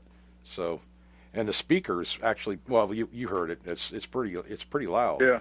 So, yeah, we'll just have to see how it goes. But I'm thinking it's gonna be pretty good. So, that's all I can do, right? Give them an honest opinion. Yeah. So. But yeah, I had one lady, she messaged me several times, if you're listening tonight, it'd be worth looking into. Everybody, you have to go by when you're first getting into metal detecting, sometimes it comes down to comfort and looks. That's how I bought my first one, I guess, Craig. Probably the same with you, wasn't it? When you got into something that you thought looked good, or Actually, it wasn't. I just, I asked my friend if he had any used machines, and that's, how I got the first one. Okay, yeah, that's right. And then I got a little bit. Then I started looking around and seeing what other people had, but then I upgraded to about a $500 or $600 machine on the second one. Right. But machines back then were a lot cheaper too. Yeah. Compared to what they are nowadays. Yeah. I'm talking 32 years ago too. Yeah, yeah. I was also surprised too if you watch there's a beach video. You can't understand the guy because he's speaking unless you speak Italian or whatever. I think it was Italian, but I was listening. He was pointing out kind of what it was, and I was listening to the machine. And he went over a bottle cap, and it was not locking on, not like a quarter would, because that's what a lot of these VLFs or these machines out. A bottle cap and a quarter are almost kind of the same. Well, on the White's machine, they did read up within a point or two, and it was hard to tell the difference between the two of them. With this machine, it definitely doesn't lock on as good. I mean, you can definitely hear it. It doesn't sound good. If it doesn't sound good, I don't mess with it really. On bottle cows, I'll dig them because I'm on the beach. But so far, it definitely locks onto a quarter, no problem at the same depth. So, but it doesn't lock onto a bottle cap like that. So I don't know what, it's just going to take time to mess with it to figure it out. But it's, I could probably go out with this thing for maybe 2-3 times and feel totally comfortable with it. Where the bliss tool took me about 10 times out with it to really kind of start to get a grip on what it was doing. So, yeah, 1 or 2 times out with it, so you probably feel pretty doggone comfortable. I did after about 2 hours. Yeah. So. Yeah, I think it's it's pretty basic, and it seems to have sort of the same numbers as a lot of the machines do on the different coins. Oh yeah, it's set up like it. Yeah, it's I think a penny reads up at 78 is a lock on whatever the main. Well, I didn't even check to see if it was a zinc and penny or not, but anyways, the pennies I was using, it was reading up at 78, and I think the dimes were reading up at 82 or 83. Quarters were 86, I want to say, somewhere in there. Now, I didn't try the silver. I didn't have a roll of silver quarters because that's one thing I wanted to do because Brandon mentioned that a couple times. But I think this machine will detect I'm almost positive it will detect a roll of silver quarters as, a solid VDI or whatever, a signal, not into the iron range. I'm almost positive it won't do that, just from what I've seen already. But I'll have to get Craig to send me a roll of silver quarters because I don't think I have a roll. I'll tell you what, Craig, my dang stomach is just tore up. I was telling Craig before the show, man, I was loading up boxes in a trailer, and somebody donated a bunch of stuff, and I was reached over the trailer sides and set a box down there, and I pulled a muscle right about 2 inches, 3 inches over from my sternum, man. I tell you, it just grabs you, almost makes you want to double over. I never pulled a muscle in my stomach before, but it made me a believer about 2 hours ago. I was like sitting down, and Pauline's like, "Are you okay?" I said, "Man, I tell you, if I didn't know better, I swear somebody stuck an ice pick in my stomach." So, tell you, wore me out today loading boxes up. We take a lot of that stuff donation wise at the VFW, and we'll do yard sales and stuff like that, and just donate the money to whoever. The baseball team. Our little league team was won the World Series, whatever for the. I don't know a lot about baseball, Craig. Little League, I guess it is, but they did really good anyway. So we donate there and everywhere else. So we just use that money. People don't want stuff, and I just take it, and me and Pauline and some of the other people, the auxiliary, we just do the yard sales and sell it and everything. So we're just doing our part, donating. So, but yeah, I had it's amazing what people throw away, man. I tell you what, I found so many display cases and stuff like that they were just going to throw in a dumpster. These people were, and they said, "You want them?" I said, "Heck yeah, I'll take them. I'll take a display case any day of the week." So. Yeah, that's one thing you always, can use. That's for sure. Oh yeah. Well, I mean, you go to like Hobby Lobby. My wife likes going in there all the time. I most of the time hate stores. I go in, get what I need, and get out. I'm not one of those people that can sit there and look, but she is. So we were in there looking around, and she was looking. And I found the picture frames. I was going back there, and they had some really nice display cases. Some of those things are like $50, $60. Some of them are. I was like, my gosh! I mean, here I am getting these, oak and cherry wood frame display cases for nothing. I'm like, okay, I'll take that all day long. So, hey, I'm saving. I'm repurposing. There we go. Try to do that when I can. But yeah, I'm getting ready to head over there. I think I might head over to that horse. I'm gonna call it a park, but it's not a park. It's about a 2-acre area where they used to have horseshoe competitions and stuff, and I'm sure there was some other activities there too. It was grown up. They cut it all down, so I can get in there with a metal detector pretty good. But the guy told me, yeah, do whatever you want, man. It doesn't matter to me. So I'm like, okay, I'm gonna sign up for that one. See, even if I don't find something there, maybe you'll have another spot I can detect. So I've been running out of spots. They keep on building up our town so much. All the spots I metal detect in town are leveled and buildings are put on them now. So about 8 sites now that I've had in the past. Luckily, I got in there and got to detect them a while, but I know there was a lot more stuff still in them. It kind of depressed me a little bit for a while there, but I'm finding new ones. So but I actually have some private properties too along the width of the Coochie River. I'm looking forward to hitting too. But this weather, we're smoking hot down here right now. It seems like during the daytime, man, it's like 80, 90 degrees every day now. So I guess we're out of spring too. It's been nice in the mornings, like maybe 67, 72, somewhere in there. It's not too bad. But yeah, it's definitely heating up. I call it bandana weather because you got to wear one, and your sweat will just blind you. So, yeah.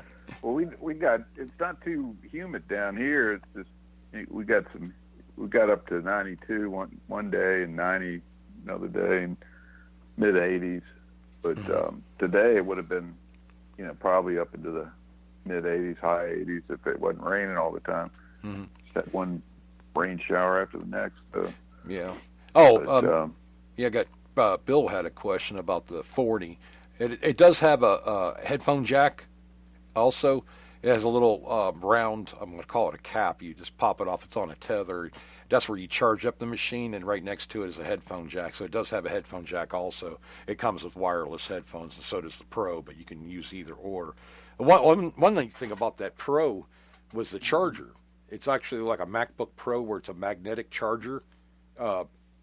Instead of plugging That's it into cool. it. Yeah, it's real easy. And that way, if the detector ever slid over, and fell or whatever, or you got caught up on the cord, it just pops off the back. It doesn't rip it out or whatever you want to call it, like on a regular plug-in kind of charger cord. It just falls off. You stick it back on. You're not going to brick the cord or hurt anything. I like that idea too. But lightweight, I got this iPhone that you can just stick it on this induction charger, Mm-hmm. and you just drop it on there, and that's it. It starts charging. So I love that. Yeah, it makes it so much easier. Don't even have to stick anything in; just drop it down. Yeah. Well, it's like my MacBook Pro here. I mean, I put that on there, and Loki, he's not a graceful dog. I mean, he's kind of like the one that walks through the wall and says, "Oops, did I do that?" So he's constantly catching that cable and popping it off the side of my computer. Has never heard it yet, but I like that idea on the metal detectors. But yeah, he's that dog is a character and a half. Him and my Chihuahua, of all things, the Chihuahua rules the house. It's the funniest thing you ever saw him.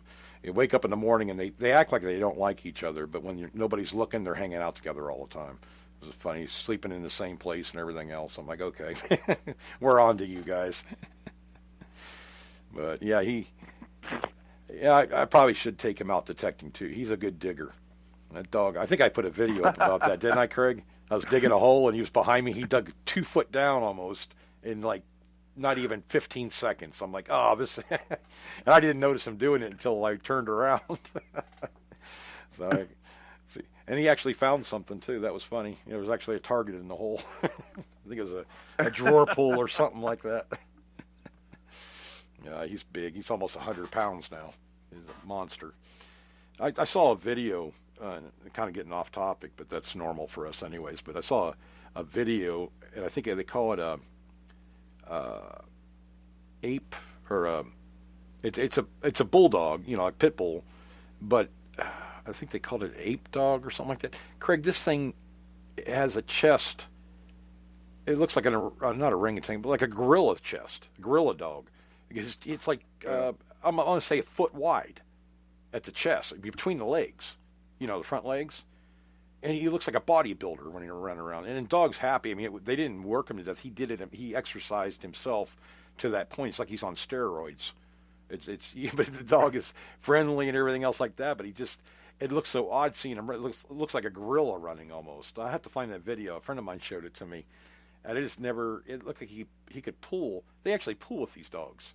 You know, like pull weight like you would a tractor pull. They do the same thing with these dogs, and they love doing it. And I was like, man, that just blew my mind. He's just like deformed almost. He's like a power little bulldozer. Yeah, strange. Sure, he wasn't on steroids. No. They said he. Well, you know, I have to say he's a cowboy pit too, and that's what I got. And Loki's a cowboy pit. That dog, and I'm not lying to you, Craig. That dog will spend 30 minutes at least every evening just running. He literally runs around the house, runs here, runs there, just at a breakneck speed, and throwing stuff up in the air, like grabbing sticks. He drug a 3-foot long, about a 3-inch diameter log, and was carrying it around the yard. This dog exercises himself. And I told Pauline, I said, you know, he's getting way strong. I mean, he jumps up on me, you know, because we get playing roughhousing out there, and he is a solid rock, man, and he hits you. If he did it to her, well, he did it to his, you know, original owner of Felicia owned him, and you know she couldn't have him where she was at, so she gave him to us, and her kids would play with him and everything, and that dog would knock her off her feet, knock them. They all were playing, you know, I mean, playing with him, but he's a strong dog. I have never had one that's really this active. He is just constantly. And you take him for a walk, he'll walk you to death. I mean, he's not pulling you, but he'll just want to walk forever. You know, it's kind of neat. So I have an exercising dog. Exercises for me, I guess. I don't know.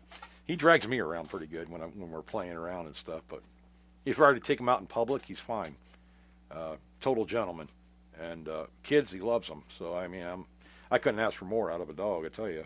I was worried about it because he is a powerhouse, but pretty docile. The neighbor's cat, I figured out he won't hurt the neighbor's cat. I saw him and the cat playing, so I guess we're okay there too. I was worried about him trying to clear the fence and getting the cat. So they made friends. So they have a tuxedo cat. It's like a black and white, and he went right in there with them. And you know, I figured. Well, you know, Loki's killed raccoons and everything else, man. He doesn't like things on his property, but that cat was fine, so I figured that's pretty good. And him and the coyotes have just about had it out twice already, but he's not afraid of them. That shocked me. Well, it scares me, too. Those things pack up. So. Yeah. But he doesn't let them in the yard, so, you know, hey, he does pretty good. But, yeah, you know, I was kind of looking through here, trying to see here some of the other questions you guys had, because I was... hang on a second here. First time chat short. Sorry, guys. I'm just kind of... I thought I saw another question on here. I guess I didn't. Nope. All right. Sorry about that. I can't walk and chew gum at the same time. I need to have... Craig, you need to really start working on your chat skills. I will start hitting the wrong buttons in a heartbeat, I guess. But I'm trying to pan down through here to see if there's any more questions. I guess not.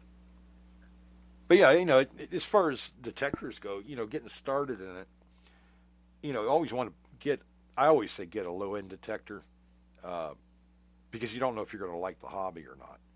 You know, you might get out there and you just don't like it. Or if you really like it, at least you have a detector that you can use as a backup.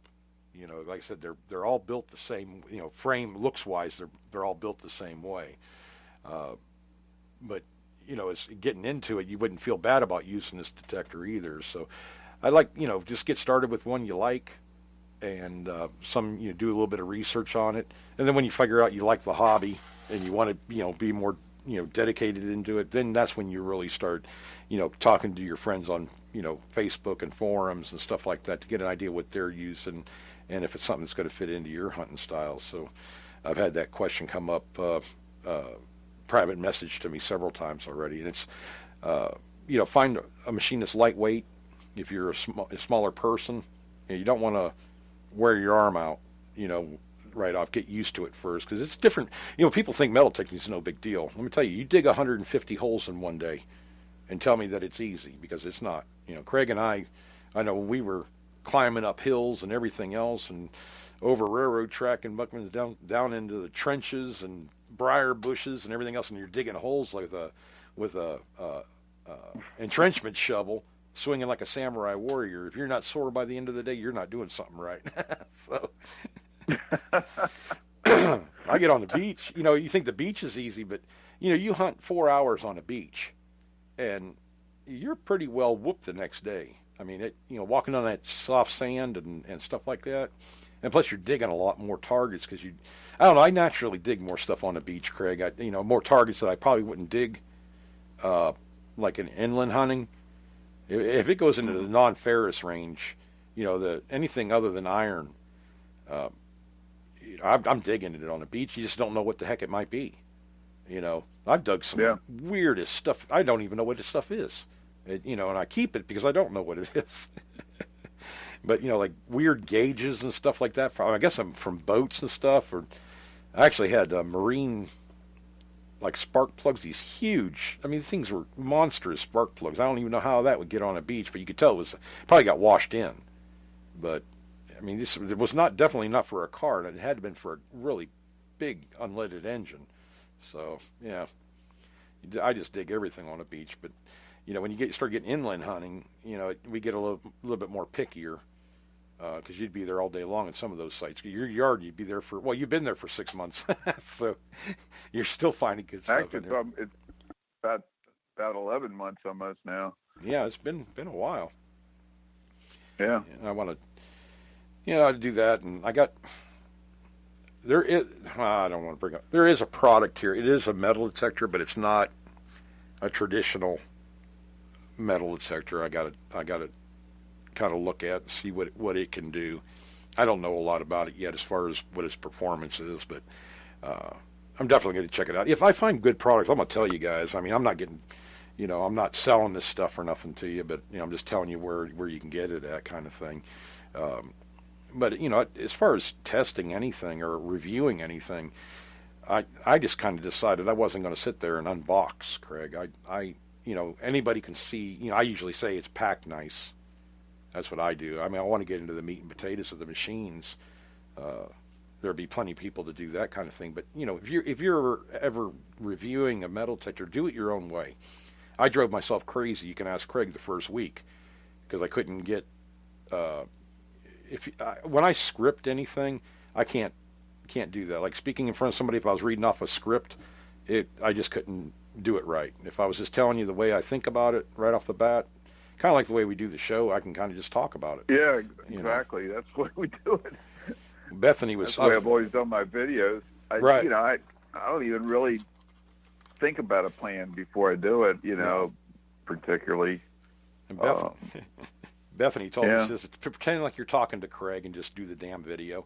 Because I was driving her crazy. So, I'm not, what do you think? Should I start off this way or that way? And, I've done videos for 5 or 6 years now, but it's just I wanted to get the most information to you guys. That's where the information is the important part. It's not the scenery. It's not, how, scripted everything is. You just kind of, hey, whatever it is. You just tell them. So I didn't really find a whole lot. I think a lot of people are tired of the hype because I know I am. I've seen some of the newer detectors where these guys come out and they're hyping it, And I go, I don't even know why they're doing it because they're not making any money off of it. Right. But, I think the natural thing to do is, because that's the way I started too in this is like 5 or 6 years ago, it's like, oh, you got to, do this and do that and people will like it. No, they want real real information. They can see a picture of it online, or they can read about the description of it online. They want to see what the performance is. That's the way what I wanted to see. What it will do, not how pretty it is. It's not all about looks. If it has a performance, that's the key. If you're into this hobby for a long time, you want a detector that's going to do what you want it to do. So the only way to do that is just to put it out there and see what it'll do. And if it doesn't add up, it doesn't pan out, it doesn't pan out. So I didn't have a lot of complaints at all. I mean, that one, putting wing nuts essentially for the arm cuff, that's the best I could come up with as far as design goes. I think it'd be a little bit easier, but really it's no big deal. You can, and actually these on the Quest Pro, something different the way it goes together, but it's pretty much similar. Everything looks the same. They just have you assembling it a little bit differently. That may be because of the way they have it waterproofed. You have to put it together a certain way, but essentially everything's the same as far as the quick cams and stuff. I can't tell you how many, Craig, how many times do you want to switch detector shafts, for the lower detecting shaft, because you got to take everything apart to do it. Yeah. This one you don't have to do that with. You just boom, go. That's what I was going to say. I wish they would send the machines with another lower detecting shaft, one for the each coil. To me, that'd be like the ultimate kind of thing.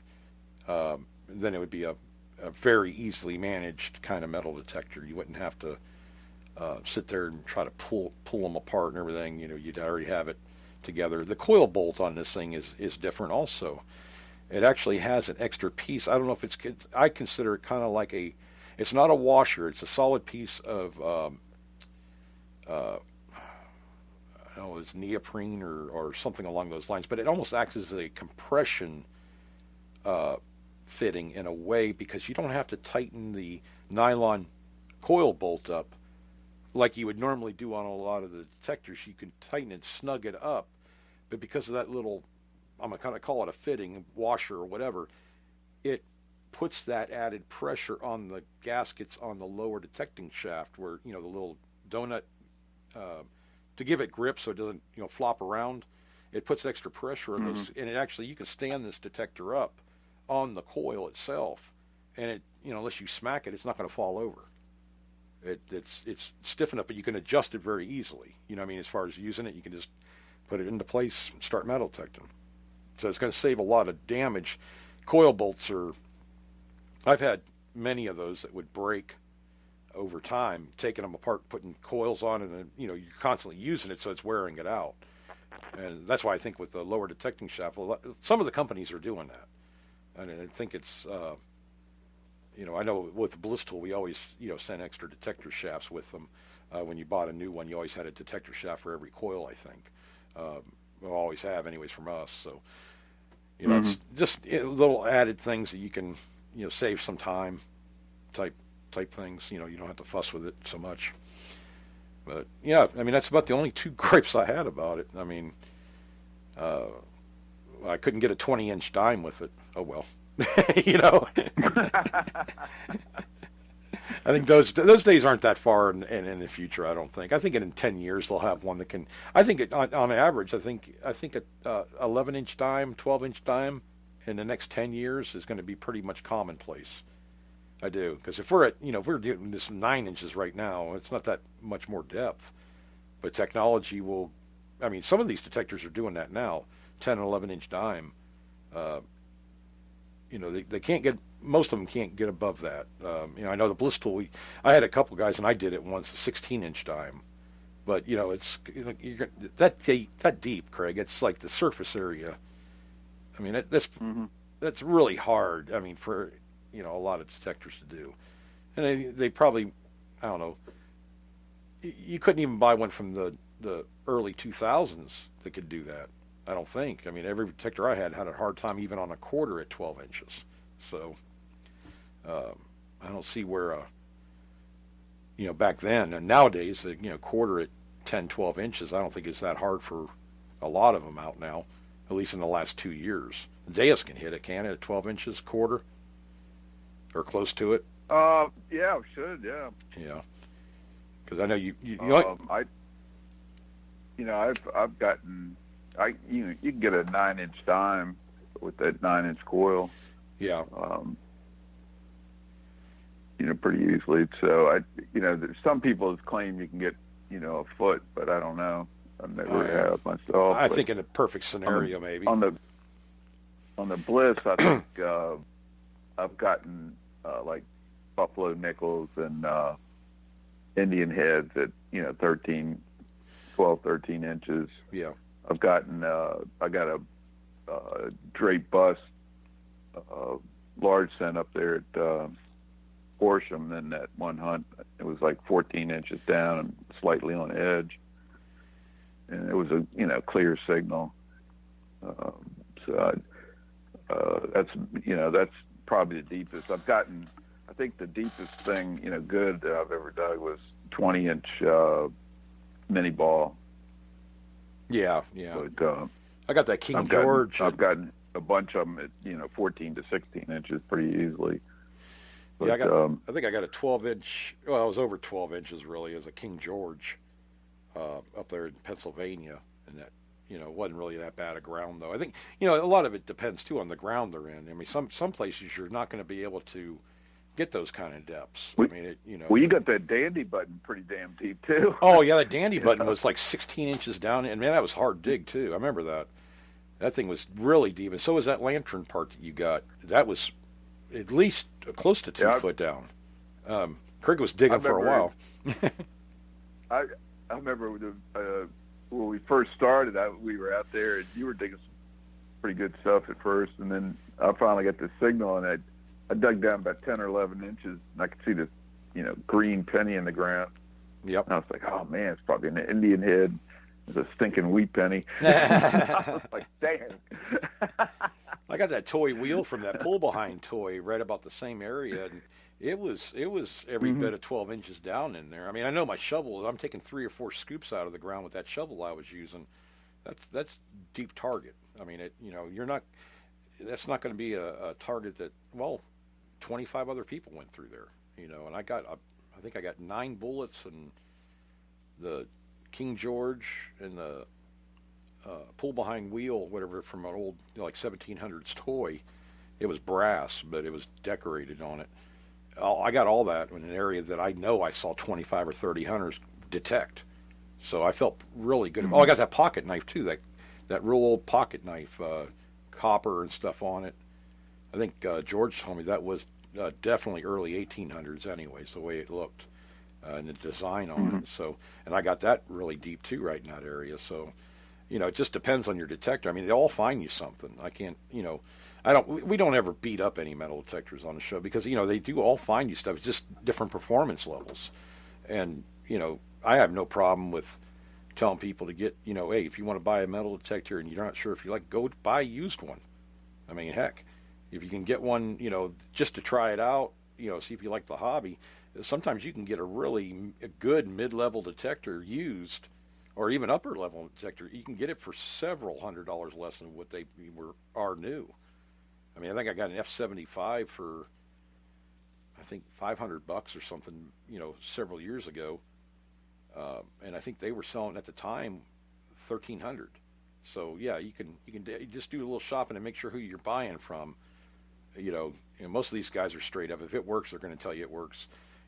Here in the States anyways. I mean, I haven't had any problems with detectors not working, other than battery going bad or something like that in it, which you can't, if it's a built-in battery, you have no choice but to get it, a new one put in it. But I mean, really, you can't, that can go at any time. But, definitely it's a good place to buy a used detector just to, because, you could turn around and sell it for that too. What you paid for it, you're willing to pay for it. So use it for a while. If you like it, great. You can buy a higher level detector, or keep that one, but you could always sell it and know you can get your money back out of it. So, that's another thing that, you got to think about, whether resell.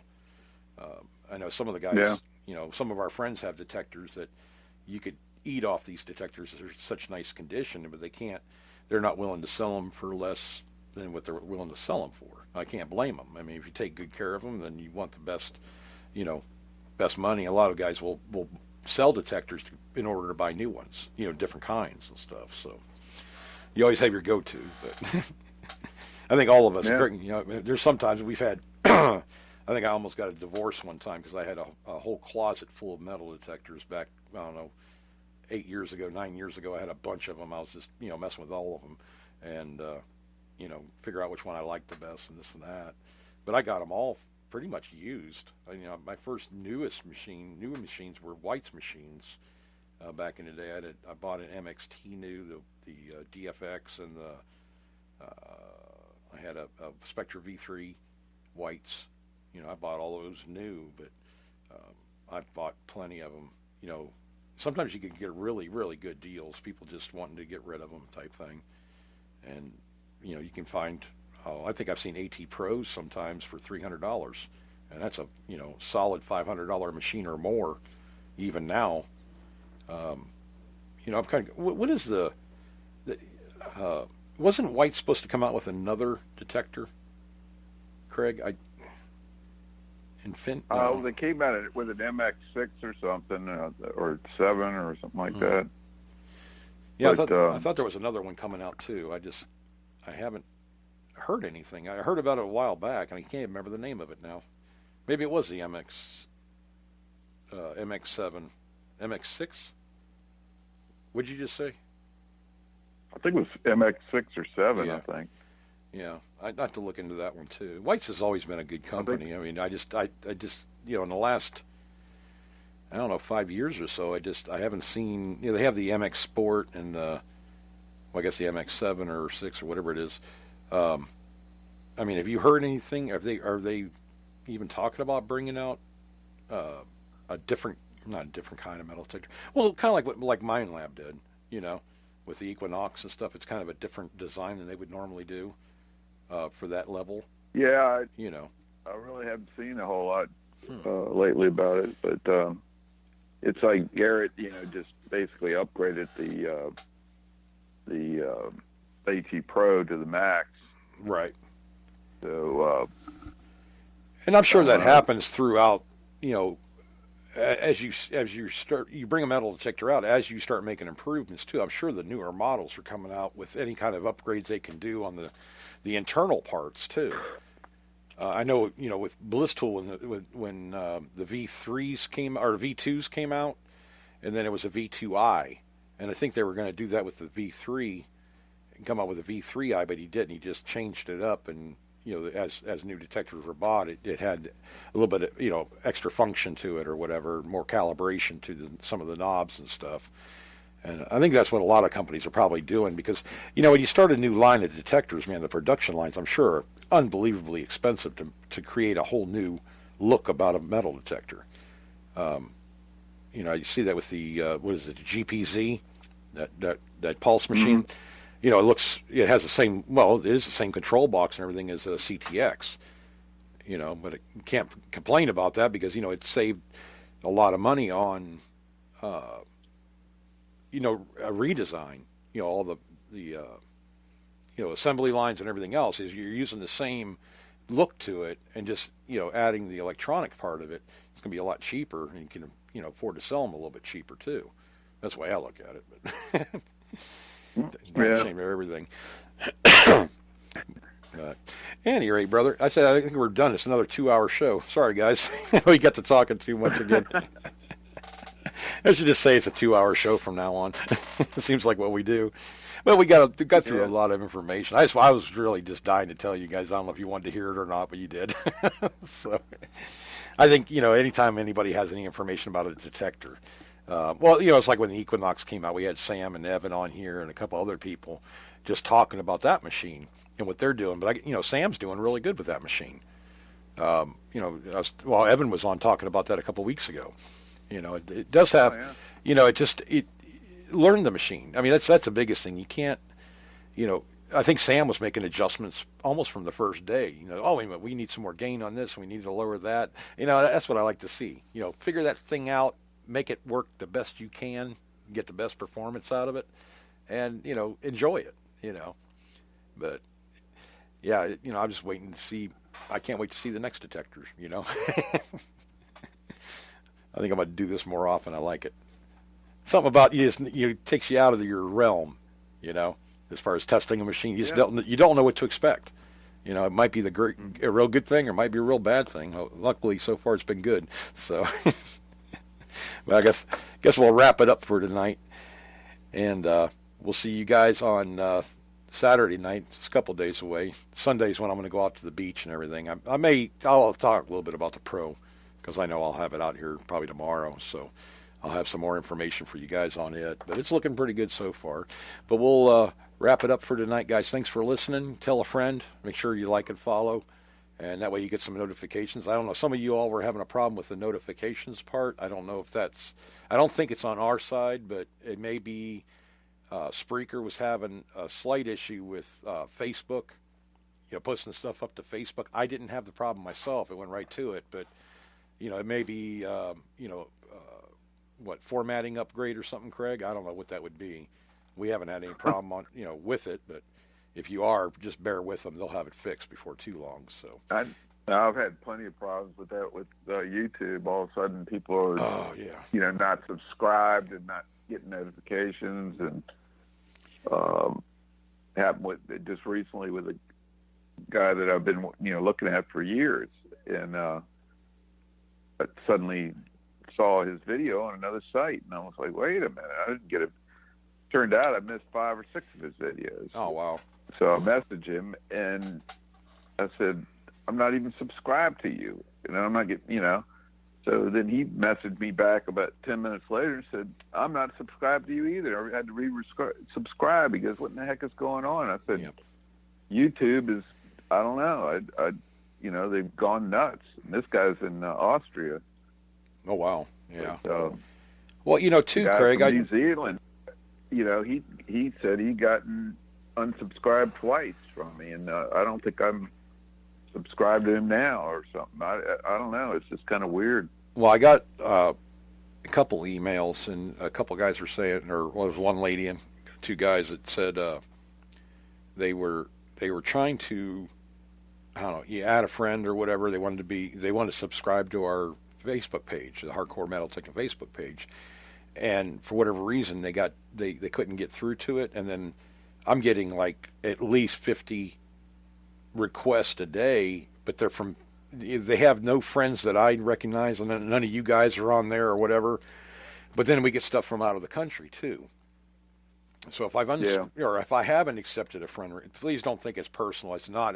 You got so much garbage on. I'm just going to call it garbage. All these notifications and stuff, and these people that obviously do not, or they're selling stuff or whatever they're doing. I'm getting a lot of those. So if I accidentally hit deny or whatever, in the last year, it's just gotten ridiculous. Oh, it's crazy. It's like I deleted like 5 women today that were dating services and all this live chats and all kinds of crazy stuff. This one like they're using proxies and stuff. Right. That's what it is. Through. Yeah. Every time Google finds out what they're doing and blocks them, then they figure out some other way of doing it. Right. But basically, if somebody doesn't have a profile picture, if it's just blank, I just delete. Yeah. I don't even, if you don't have a profile picture or anything, that's one of the number one things. I see that I just automatically delete it. I don't fool around anymore. I got almost too many people as it is. I'm getting close to 2,800 or something. Yeah, I'm about the same way. I've kind of limited, but that lady emailed or messaged me and said, well, I couldn't, I wanted to like your page and all this other stuff, and it wouldn't let me do that, and I think you denied me for whatever reason. And I said, well, no, I didn't, but what's going on? She goes, well, she told me your name and everything I saw on there, so I accepted. And she goes, well, I just want to let you know I wasn't one of them women. I said, oh, no, I never thought that. It's just that you get so many, and you start clicking, and you can accidentally click on somebody and whatever, accept friendship, whatever you want to call it on Facebook. I don't know. It's nothing personal. Just missed it or whatever, hit the wrong button. But, if that happened, just, contact me, private message me, and I'll get you put on there. So I'm sure that's happening. I know, it seems like a lot of the pages now, it has to be authenticated. Have you noticed that? I don't know if you have, Yeah. you probably post they have to authenticate it first, which I get, because there is such a problem with this. So don't ever take it personal, guys. We let everybody in there. Just we try to keep the riffraff out, so the best we can anyway. All right, but we'll wrap it up for tonight, guys. Said that 5 times right now, but at any rate, check us out on Thursday nights and Saturday nights at 8 p.m. Eastern, and like and follow. We'll catch you next time. Get out there, keep digging. God bless.